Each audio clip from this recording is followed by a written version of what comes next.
Eicher टेम्पोचा tyre puncture झाल्यानं तो अर्धवट रस्त्याच्या कडेला उभा होता. पाठीमागून येणाऱ्या कारने टेम्पोला जोरदार धडक दिल्याने भीषण अपघात झालाय. ही घटना सोलापूर पुणे महामार्गावरील डाळस नंबर 2 येथे काल गुरुवारी सायंकाळच्या सुमारास घडली.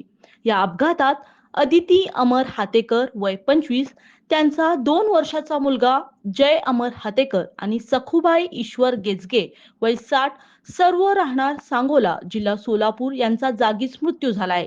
इको कार चालक कबीरदास ईश्वर गेजगे वय 50, राहणार पाटस तालुका दौंड हे गंभीर जखमी झाले असून त्यांची पत्नी स्वाती कबीरदास गेजगे वय 34 व मुलगी समृद्धी कबीरदास गेजगे वय 10 या किरकोळ जखमी झाल्या आहेत.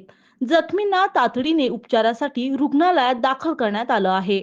घटनेची माहिती मिळताच भिगवण पोलिसांनी घटनास्थळी धाव घेतली. या प्रकरणी गुन्हा दाखल करण्यात आला आहे. अधिक तपास पोलीस करत आहेत.